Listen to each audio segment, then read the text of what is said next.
এই তুমি কি করলা? আমি তো রাস্তার সাইডে গাছগুলো কাটলাম। তুমি? আমরা যে দুই ধরনের পানি দিলাম ধুলে উড়ে তো কেটে নিলাম। আমি ধুলে? পানি দিলাম। আচ্ছা আচ্ছা, মানে রাস্তার এই পাশ দিয়ে গাড়ি চলাচল করলে ধুলে ওর এই জন্য পানি দিচ্ছ না? হ্যাঁ। ঠিক আছে, খুব সুন্দর একটা নিচেও সিদ্ধান্ত গ্রহণ করছে। ছোট ছোট বাচ্চা কাচ্চা খেলা বাদ দিয়ে এই শুক্রবারে দেখেন ওইখানে একজন কাজ করতেছে, ওইটা কে?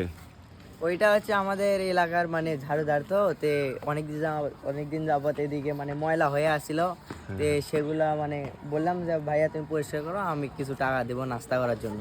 আচ্ছা তে আচ্ছা। আজ মানে লাগছে ও পরিষ্কার করতেছে। ও আচ্ছা ঠিক আছে। এটা আমাদের দিনাজপুর জেলা ঘোড়াহাট থানার প্রাচীর বাউন্ডারি ওয়াল। এটা আপনারা দেখতে পাচ্ছেন, এটার ধার দিয়ে কত নোংরা পরিস্থিতি। তো এই ছোট ছোট বাচ্চা কাচ্চাগুলা এরা এই যে খেলাধুলা বাদ দিয়ে এগুলো পরিষ্কার কাজে নেমে পড়ছে। আমাদের সমাজের সচেতনতা এখান থেকেই শুরু হবে। ছোট ছোট বাচ্চা কাচ্চাগুলো যখন এরকম কাজের দায়িত্ব নেয়, বড়দের শিক্ষা নেওয়া উচিত এখান থেকে। ধন্যবাদ সবাইকে।